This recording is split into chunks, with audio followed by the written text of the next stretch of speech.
And we're live in three, two, and welcome everybody to another episode of the Planet Mullins podcast. We're in season 6 already, the podcast that was born out of COVID and all of its nightmares, shining the spotlight on fantastic studio people, Grammy hopefuls, winners, and interesting characters. And today's guest falls into that category of interesting character. He's a trumpet player, composer from Chicago, and I've recently been fortunate to play with him some. Please welcome Brad Goode to the show, everybody. Hey, Brad. Hi, Rob. Thanks for having me on your podcast. I appreciate it.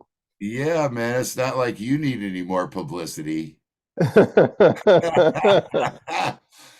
had this phrase about, I can't remember who it was, maybe it was Elvis or somebody saying, oh, yeah, he's the hardest working guy in show business, but you're the hardest working guy in jazz. Yeah, well, thank you. Yeah, I keep myself busy.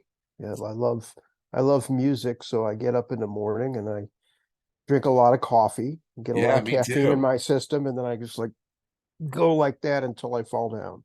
Well, were you always like from the time that you were young? Because I see on your Facebook feed, which is eminently hilarious and educational, which is like kind of my mantra in life. I try to make the sad news about being a jazz player extremely funny and interesting as possible. But I see from your Facebook that how many bands are you actually in? Like 9,000?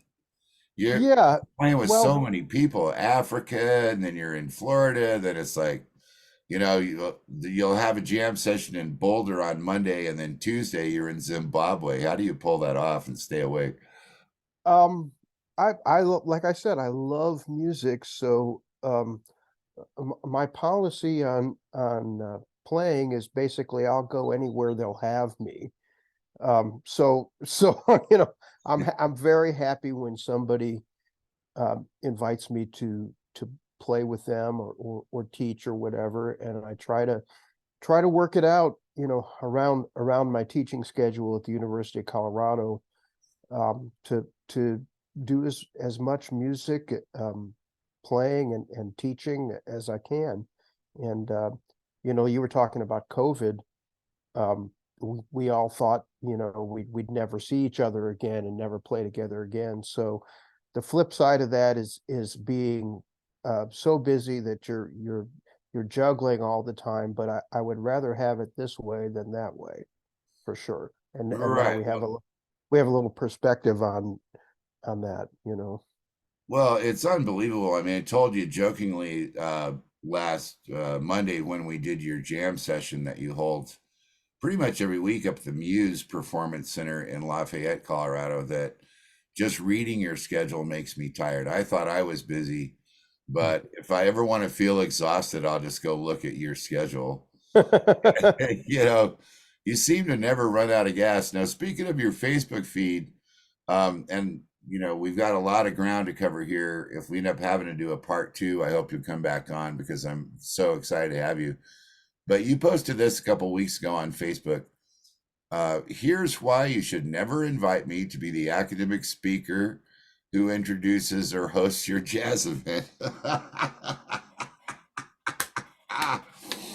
And I instantly related to that because I've been fired from so many things for actually saying, well, here's an elephant in the room. Let's see what's going on with that. But to continue in your quote, I tend to say what I think. Nobody really wants to hear that.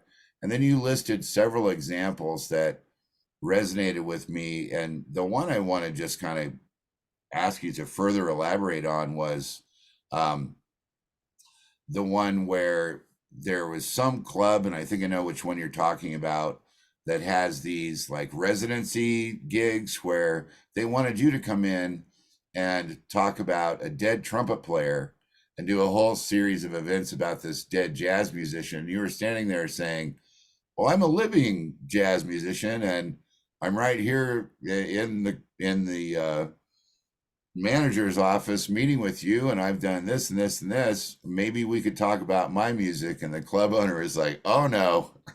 Yeah, it wasn't actually a club, but a nonprofit organization that that has sponsors concerts, but all the concerts they sponsor are tribute concerts to historical jazz greats. And they kept inviting me, which I appreciate. They called me and they said, we'd like you to do a concert, but we want it to be a tribute to Chet Baker. And I said, well, I'm not really the right trumpet player to do a tribute to Chet Baker. And they said, well, you don't want the gig? And I said, well, no, but would you consider hiring me to play my own music? And they said, well, no, we're not really interested in that. And about a year later, they called, well, we'd like to do a tribute to Lee Morgan, and we would like you to play that. And I said, well, I don't really listen to Lee Morgan that much. I don't know that much about him. I appreciate he was great. Right. I have nothing to do with Lee Morgan. I didn't know him personally. Would you consider having me do my music? And they said, well, no, we're going to keep looking for somebody to do this tribute to Lee Morgan. No. I think the word I used was fetishizing jazz.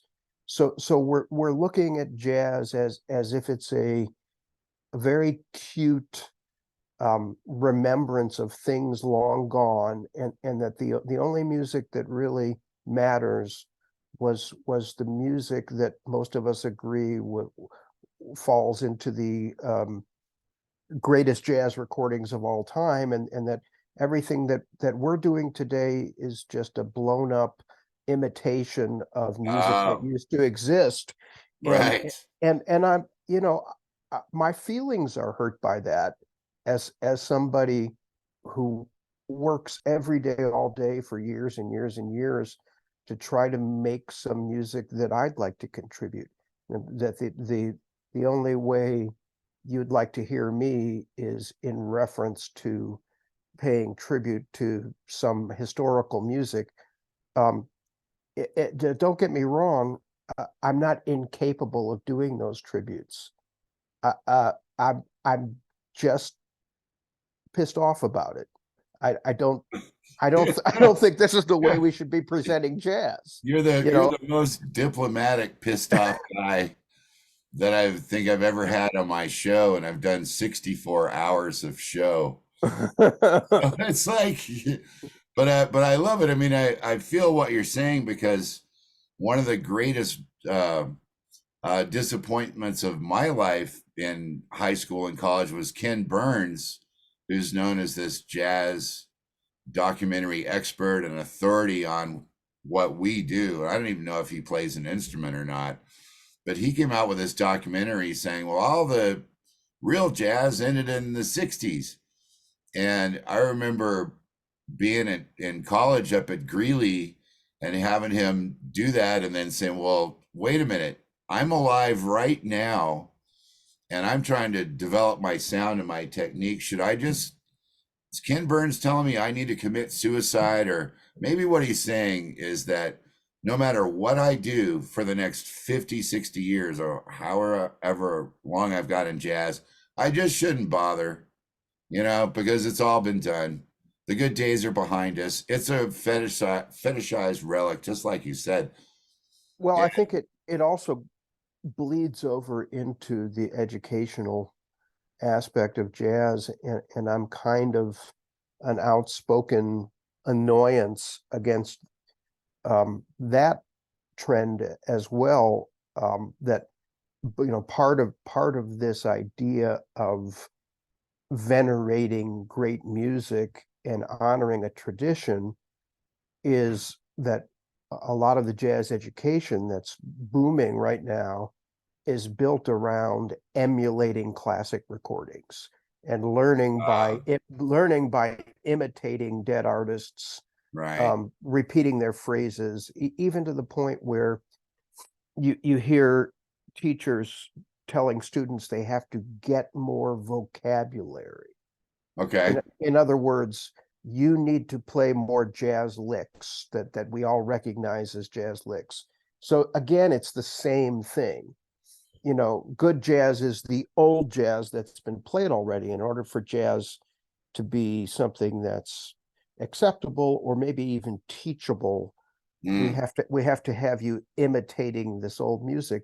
And so I feel that the very nature of our music, being a living music, is threatened both by these presenters and by these teachers who want to create a de-evolutionary view of the music. They want the music to stay frozen or go back, or be represented as a certain style or something. And in my view, the real tradition of jazz is valuing uniqueness. And all of my favorite players were not imitators or people who just recreated older styles. That's not what John Coltrane did. That's not what Charlie Parker did. That's not Right. what Miles Davis did. So that's not really the tradition of jazz. And so all of this fetishization of the historical jazz is presented under the guise of upholding a tradition. But what I really think it's doing is killing a tradition. Yeah, I would have to agree with you. I mean, the whole the whole thing that Frank Zappa was trying to put forward in his commencement speeches before they banned him from the college commencement speech guest lecture position was he would just Yeah. get up there and say, "Well, everybody's finally finished college. As now you got your degrees as music composers, and I want to tell you how the industry and the world works. There is no such thing as a good living composer. Only dead composers are the ones that everybody should be considering. And when you apply that to jazz too, jazz artists and composers are known for having, threatening aspects to their personality. I know I've been accused of that because I'm outspoken like you are. When I first went out to LA in the 80s to promote some of my albums, the LA Times actually wrote that I smile too much. So my music can't be any good because jazz is a serious music. And Right. anyone who's smiling and having fun in jazz is not actually playing real jazz. Wow. So I think we're up against a lot of obstacles. But to your credit, the critics have come out talking about this very issue that, you've not only wrestled with, but kind of found your own voice out of. And I'm going to read one from Mark Gridley. Are you tired of hearing trumpet clones of Miles Davis and Freddie Hubbard? Do you want a cliche freestyle? Try the fresh style of Brad Goode. It's got power, swing, tenderness, and depth. And despite the challenges posed by attempting to remain cliche free, Goode manages to be quite fluid in his improvisations. His fertile imagination is carried by a seemingly effortless command of the trumpet. And having been on stage with you and heard you play, it's amazing what your range is. Like you can play soft, you can play loud, you can play notey, you can play melodically, you can play way up in the high register. And one of the things I really love about you is just there's such an element of surprise. Well, thank you. I appreciate that. When I hear you play, I never know what's going to happen. And that's the thing that keeps me interested. Not like, oh, wow, there's a Lee Morgan lick. Oh, yeah, okay, he's quoting Coltrane. Oh, he's on his second chorus. He's trying to be laid back like Miles. None of that comes to mind. It's just you're doing this super cool, unique thing that I really like. Well, yeah, and Mark said I was attempting to remain cliche free, and I don't think I'm attempting to remain cliche free. I I I I think that I just it I never thought it was the right thing ethically to play what somebody else had played. Okay. So I never learned by playing what other people were playing. I always thought the rule was you need to come up with your own ideas. And so whether those are prepared ideas or spontaneous ideas, they should be yours. Um, and and and so maybe I'm not attempting to remain cliche free, but I'm just trying to honestly play what's in my mind's ear, and not I don't discriminate. I don't categorize musical ideas as appropriate or inappropriate. So a friend of mine, is a fine musician, gave me a very nice compliment. Recently, he said, "Wow, everything's fair game in your Right. play." And I said, "Well, why wouldn't it be? Is there a rule that says you can't play what you want to play?" I mean, I'm trying to figure out how other people are thinking about it, because it doesn't feel to me like I'm doing anything unusual. This is But the problem with you know, this is the problem with unique truth tellers, is that, and I put out an album called True that I recorded live at Dazzle, and I wrote a whole booklet about it. And one of the things I said in the booklet is that you have to be, unfortunately, very judicious with who you share your truth with or what comments that you make, because if you look historically at the greatest truth tellers on the planet Earth, all of them were murdered.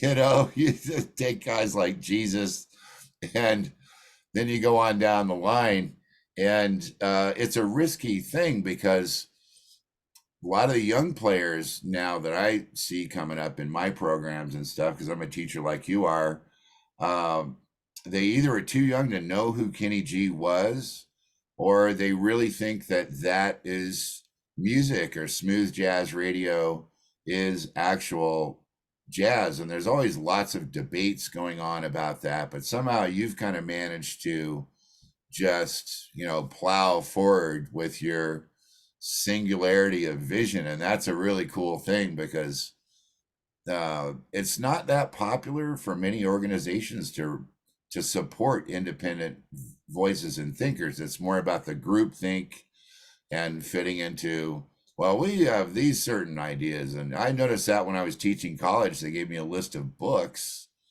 that I was supposed to teach out of. And I looked at these books, and they were mostly irrelevant, but they were the required books that had to be sold to the students because of the publishing deals with the university, and on and on and on. I mean, so I don't know, we could get like endlessly into that, but I, since we don't have, unlimited time today, tell me about this.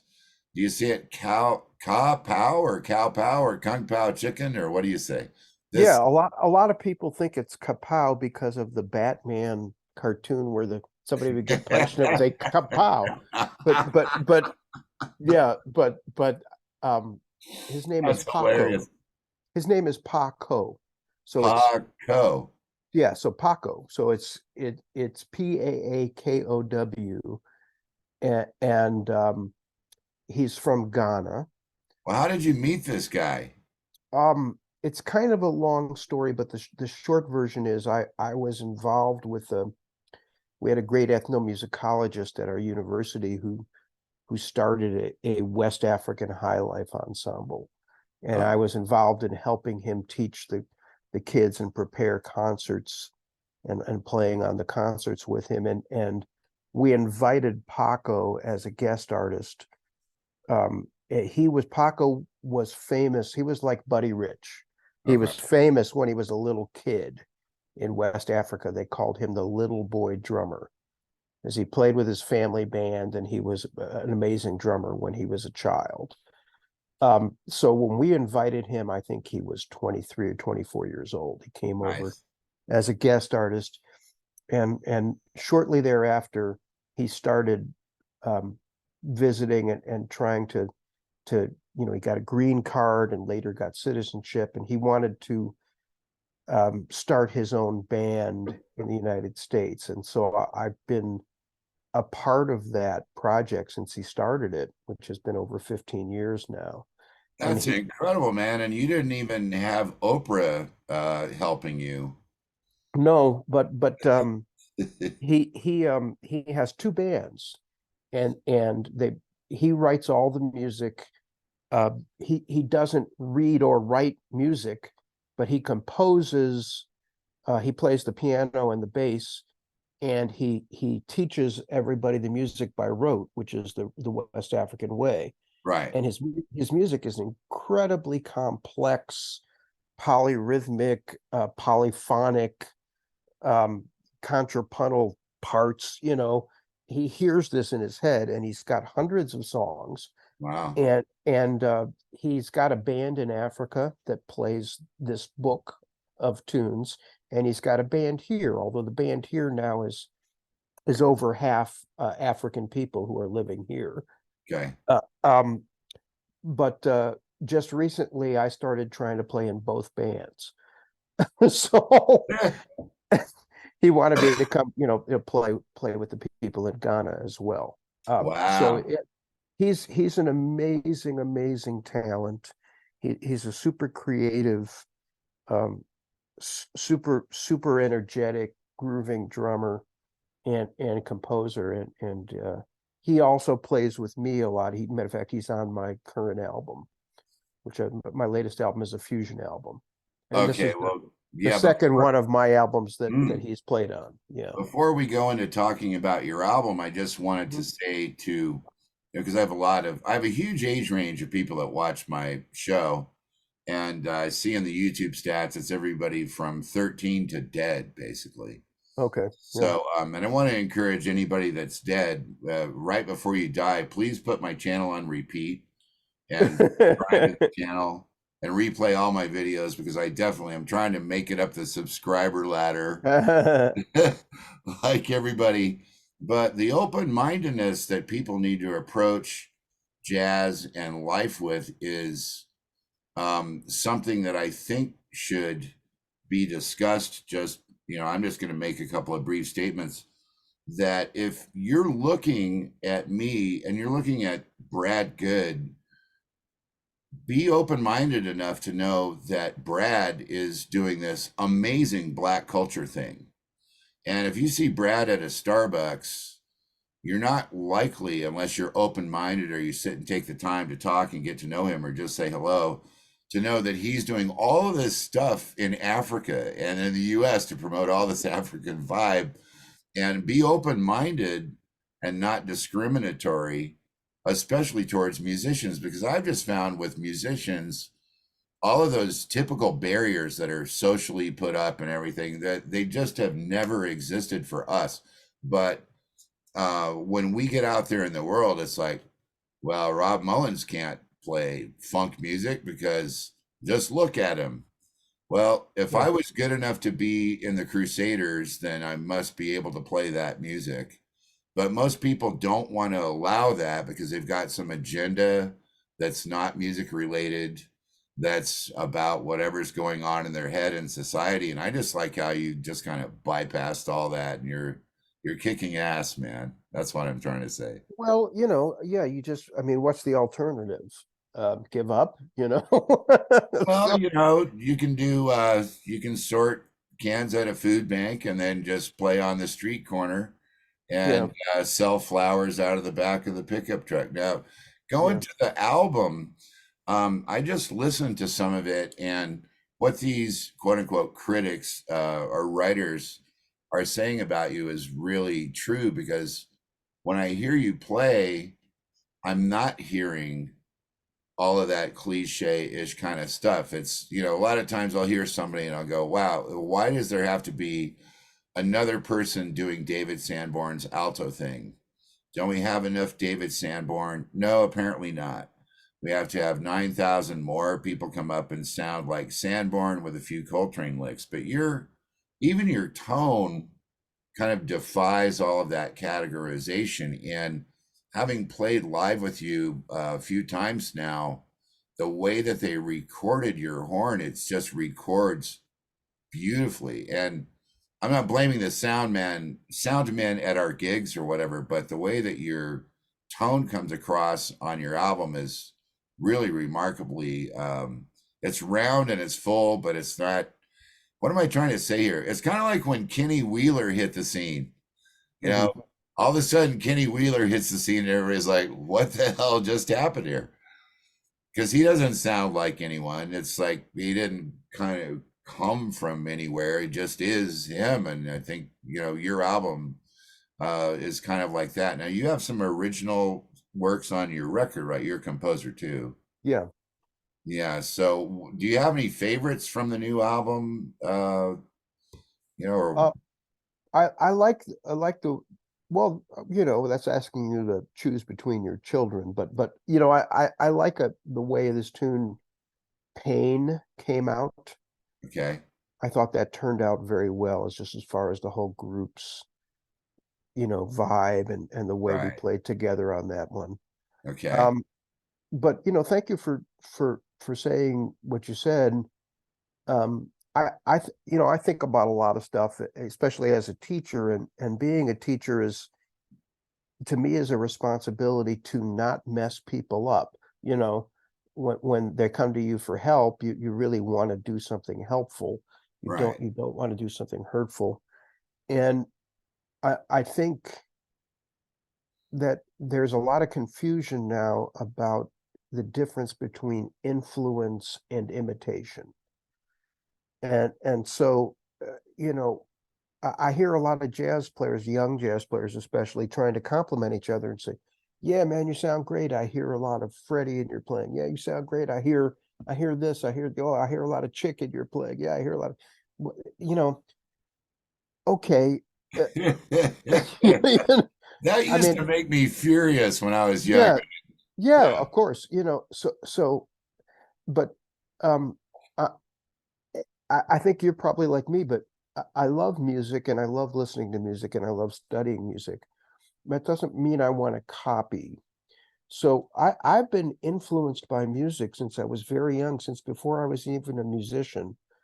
And I I remember my parents got me a little transistor radio, with the 9-volt battery, and I was so obsessed with listening to the radio that I felt like, I'm talking about being 8, 9, 10 years old. I felt like it was important to wait for that song to come on again the next hour so I could memorize it. Right. For what reason? I didn't play an instrument. Like, why do I need to know the song? So I've been paying attention to music like that as long as I can remember. And to me, it's like all music. It's not bebop. It's not fusion. It's not swing. It's not just, you know, uh, 19th century German orchestra. It's everything. It's Everything. So I pay attention to music, and it seeps into your way of hearing. So I think the job of the improviser is really just to allow all that influence to help you hear music in only the way that you hear it. And then when you play, you're supposed to let that just stream out of your imagination without judging it or categorizing it. So, Well, like, that's the problem is that without the judgers and the categorizers, we don't have an industry. yeah, Um, when sadly, I'm playing your music, and you say solo now, I yeah, think, what would sound good right here? What, in all these musical ideas that I've been collecting, being right. influenced by, and even my own ideas that I've come up with, what sounds like the thing that makes this sound good right now? Well, I think that's the question you have to ask yourself, not, what would Freddie play if he were here? yeah. Well, you know. all right, and yeah, I'm chatting with Brad Goode, the educator, clinician, master video guy, trumpet player, composer, recording artist, worldwide traveler, promoter of open-mindedness, which is a dying art, and and music and society. And it's like anytime I meet a person like you, it just kind of balances out the 10,000 people posting their sandwich on Facebook. I'm like, wait, actual, actual real communication and valuable information. And, we were talking during the break a little bit about this educational thing, because I know that you are part of conferences and you do a million workshops and you go all over the world. So getting to the idea of, you know, if you're not going to tell people to imitate other people, because in my programs, they have to start somewhere. And usually a musician will come to me and say, hey, I want to learn to play like Chick, or I want to learn to play like Herbie. So we'll start with that stuff and try and develop them into their own sound. But how do you avoid, like, out of your program producing all these Freddie Hubbard clones or Miles clones? Well, Is there a curriculum approach you develop specifically? no. One of my heroes was Lenny Tristano, Okay. and Lenny was really the first person, as far as I know, to offer jazz lessons. And so he set up he was from Chicago, but he went to New York and he set up a teaching studio. Of course, he had many students became well-known musicians. But he said in an interview, he said, if the subject is teaching, your teaching is improvisation, then you have to teach it as an improviser. So the teaching itself has to be improvised. Interesting. So you're working with individual people, and each of them comes to you with a different background, a different set of goals, a different set of aesthetics, different styles of learning. So figuring out who is this person I'm teaching, what is it they want to do, what is it they're interested in, and how can I help get them to that while making them more skilled, more competent, more knowledgeable musicians. Right. So Well, I get all that, but how do you actually do it? I mean, in 30, okay. Well, there's the like no the main 30-second answer, but no the main thing is you play with them, because we learn to play by playing. So you don't give them instructions and grade them. You play with them, and so in playing with them, you're modeling, but you're also engaging, and then you work with what comes up in the playing.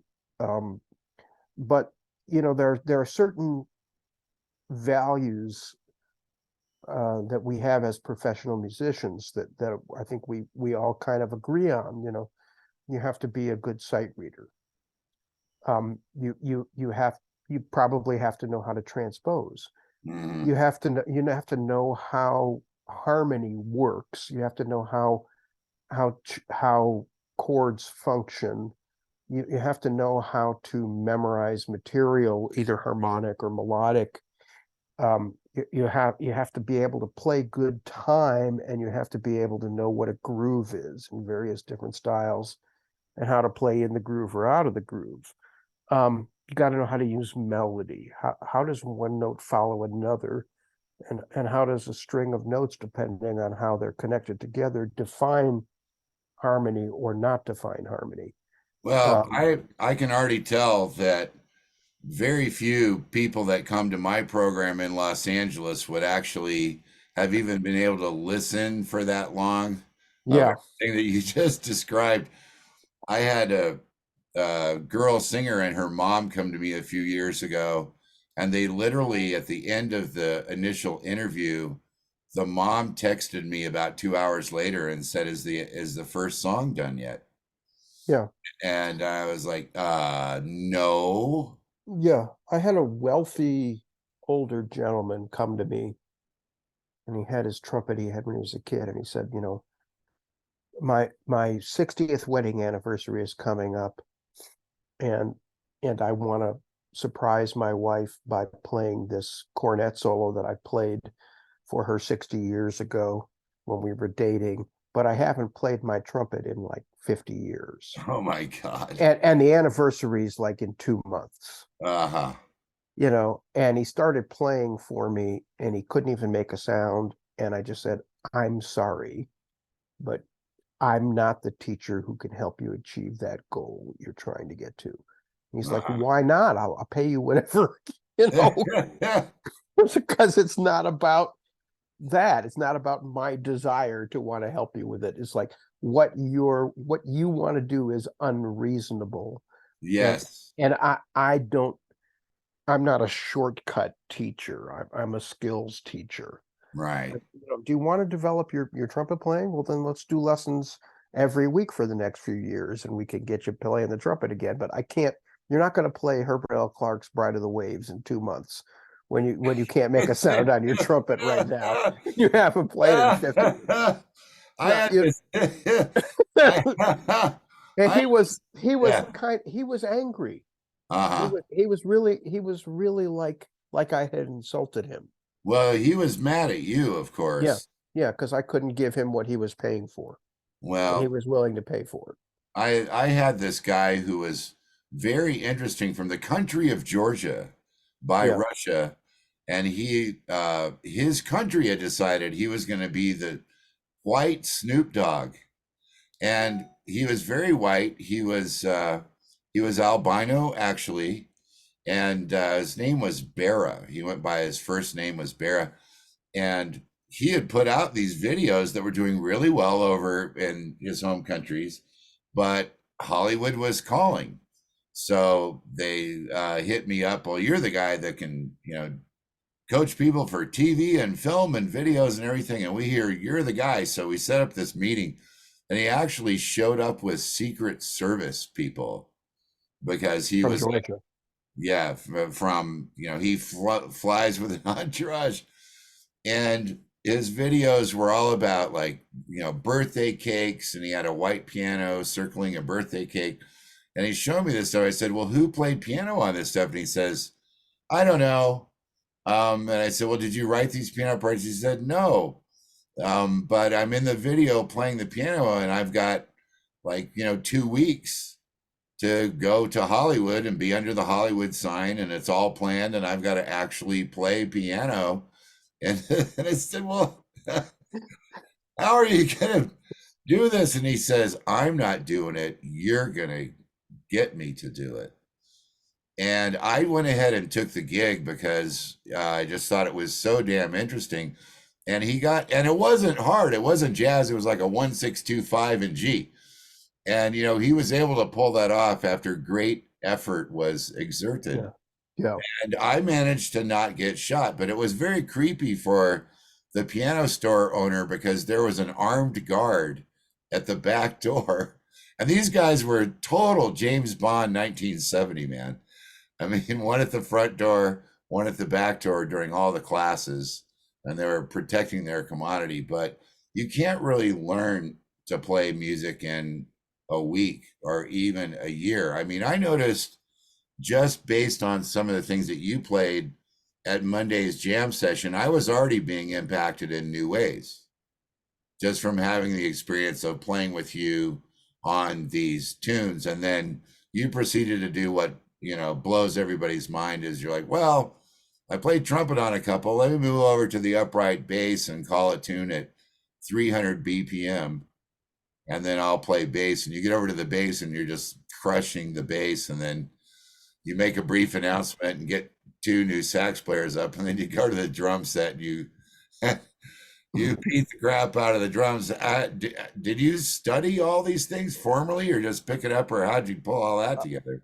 I have a master's degree in classical bass. Oh, Um, and well, excuse us.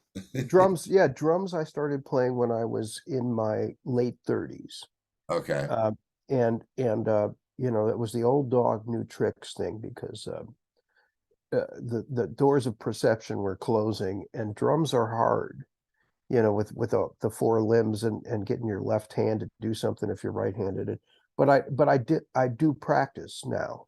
Oh, Yeah, but I wanted to be able to play some drums because I wanted to be able to talk to the rhythm sections that I was teaching in a more authentic way. It's like, if I really want to advise these guys, because I would be advising drummers based on the fact that I knew what I liked, and I had played with some great drummers. So, and I knew what I was supposed to be hearing or what I wasn't hearing, and but Right.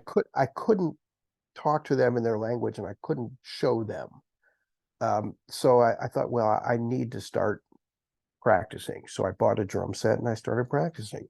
It's And amazing. it's, but strings have been there my whole life. When I was a little kid, I was a rock and roll guitar player. So strings kind of feel like home base. Trumpet is eternally difficult, but the longer you play it, the less mysterious it becomes. Yeah, I'm well known for hating the trumpet and trumpet players, and I'm also well known for hating guitar. Huh. And my So hatred, I'm your perfect foil. yeah, you're like, I'll call you the Bradadote.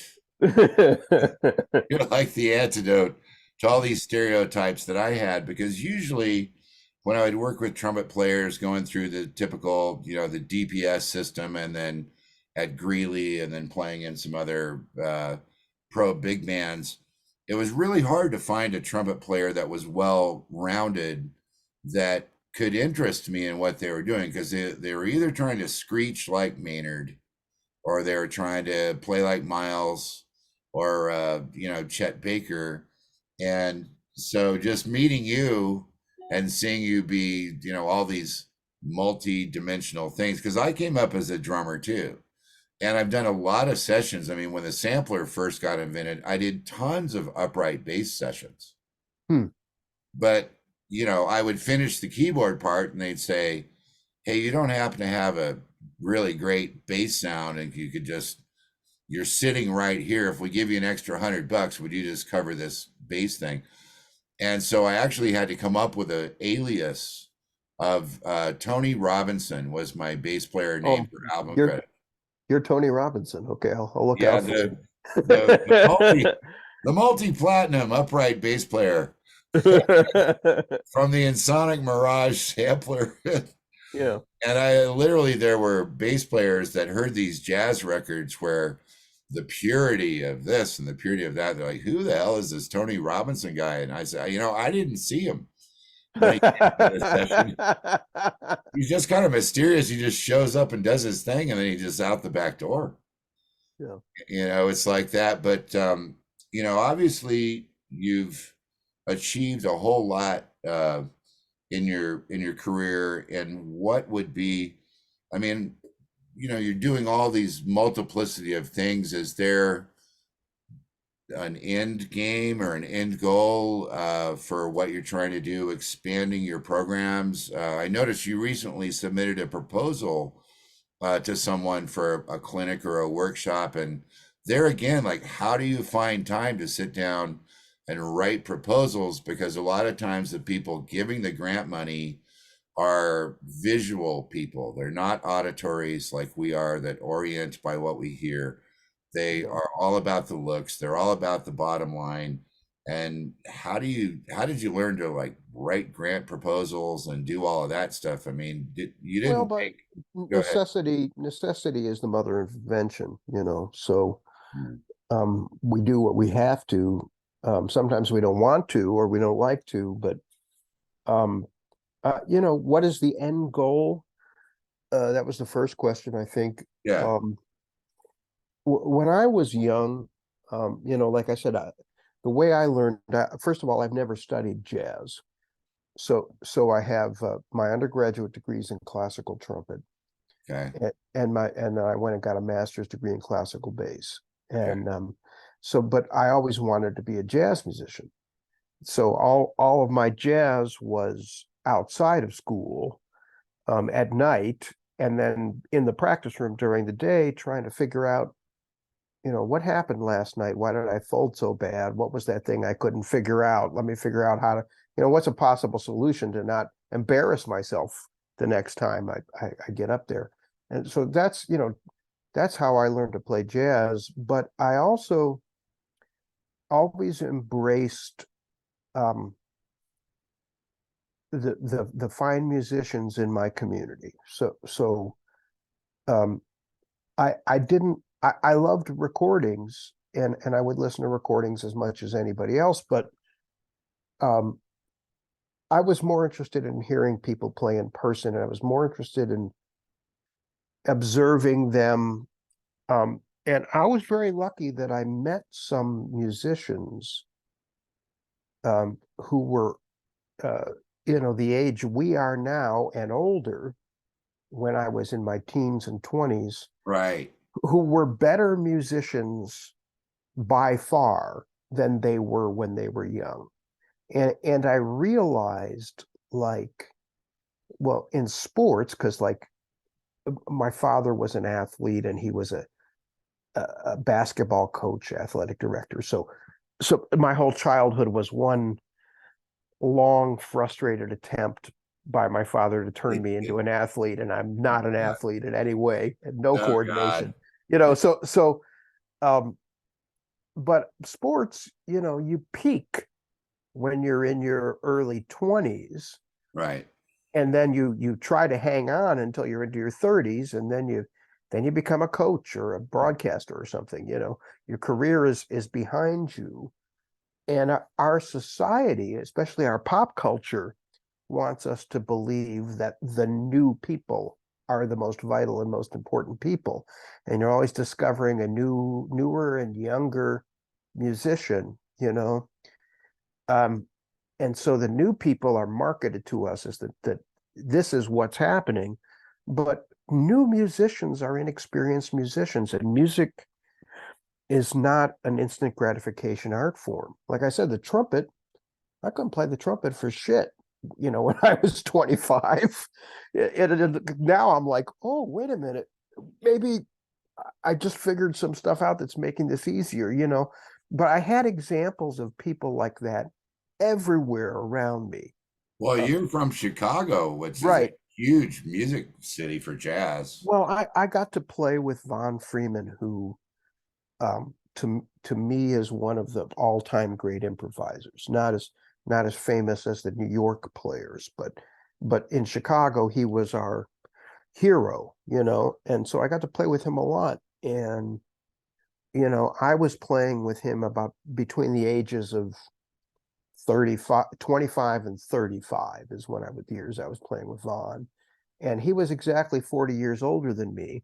Wow. So he would have been between 65 and 75. And I noticed that uh, during the time I was playing with him, I was doing nothing but practicing as hard as I could to try to not embarrass myself, and that I was getting better, but he was improving faster than I was. Wow. He was growing and expanding. Now, years later, so now I play with Von's son, Chico, who's also a well-known saxophone player. And then when I started playing with Chico said, "Oh, Von was practicing all day long, every day during those years." Wow. So of course he was. No wonder I couldn't keep up with him, because I'm trying to, and he's going. So I had these examples that music is a lifelong pursuit. It's lifelong learning, and that Ira Sullivan told me he came home one night when he was 38 years old and told his wife, I don't think I played that badly tonight. And that was the first time he had ever felt like that. So I think it's important for young people to know what it is we're involved in, that we're in this constant Evolution. evolution of our art, and trying to expand on what we know and build on it. So what is the end goal? To keep growing, to keep learning. Got it. That's the end goal. Well, Really. you can go. The music is so vast, and there's so many aspects to it. Like I'm getting ready to put out a single of a Doors cover, What song? "Riders on the Storm." Mm-hmm. And during COVID, I recorded it a bass player and a drummer in the bass player's garage, and it was his first time ever running audio software on his PC, and he was sweating bullets, and we were up in the San Fernando Valley. It was 100 and something degrees in there, in the garage. But it's not a song about virtuosic playing. It's not a song about improvisation. It's about capturing a time era, my own personal feelings about the Doors. I mean, the first two albums I bought when I was a kid is I got Big Swing Face by Buddy Rich. I had that one. Yeah, I love that one. I mean, amazing, life changing. And the other album was the Doors debut on Electra Asylum. Yeah. And, being like 9 years old with a dictionary, I was like, man, this has got to be cool because it's electric and it's in an asylum. And I've been, I lived in Venice 30 years. I've been impacted by their music in a huge way. And I know there's going to be blowback from jazz people because they're going to say, here you go, not doing jazz again. We have you in this little box here, and you're supposed to just be the Rob that we know because there's only 2 rungs for Brad Goode in our memory ladder. Brad's not allowed to have 5 rungs where he's like, oh, he's recorded with Chico and he's playing with the African bands and all this. It's people want to just kind of squash, and you just keep on expanding and doing crap, which is one of the reasons I'm happy to have you my guest today. Thank you. Yeah, we never really had a chance to talk, but I noticed other things about your program that I support that you've talked about in lectures and your teaching. Be on time for the gig. Know the music. Have your music. Don't show up and then start texting people, well, I lost my phone and then I don't know where to park, and they walk in 45 minutes late. And that critical human interaction, bands are like little societies or little families, right? Because when you're putting something together for a gig, it's like huddling on a football field. And that way it's the same as a sport. You've all got to get around the captain, you figure out what you're going to do, and then you go, okay, break, and off you go on stage. And when you played with me at 5 Points last year, that was kind of a, Joe Andrews had recommended you, and I was like, yeah, I remember Brad was trying to bring Hubert.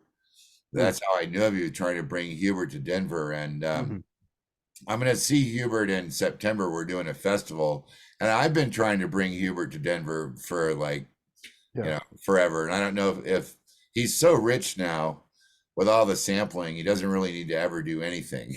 Oh, is that what's happening? Yeah, because, historically, he came up in an era, Chick was his best friend, but, Hubert has told us at, band dinners and, when we're hanging out on these tours in the last couple of years, he said, there's really no way to become as famous as Chick did or as famous as he himself did, because the era where jazz was still coming out of the late 50s as pop music with a 5/4 tune as the #1 song on pop radio in 1959, that was an era where that could still happen because there wasn't this exponential, just kind of big bang theory of genres and different artists and stuff. But Hubert's early music, along with Bob James on CTI, has made all of those guys multi-millionaires from the sampling. Yeah. Because, I'll tell it really quick because we're going to run out of time again soon. But Hubert, this was maybe 10 years ago, and I don't, please, no lawyers try and quote me directly on this story, and it's just my recollection and paraphrasing. But I remember Hubert saying that he'd gotten a letter from LL Cool J. And I was like, wow, that's really cool. What does he want to do? And he says, well, LL Cool J would like to use my song, What a Night, for the sampling on his upcoming album. And I was like, wow, that sounds great. So little did Hubert know that while it was a courtesy letter, LL Cool J had already rapped over Hubert's music. He'd already said all the bad things you can say, the F word and the N word and the S word and all this. And Hubert is a devout Jehovah's Witness that's not down with this. So he had his lawyer write a letter back and say, yeah, thank you for the opportunity, but under no circumstances can you use my 4 bars? But the song was already out. Yeah. LL Cool J just was like, he had already done his thing.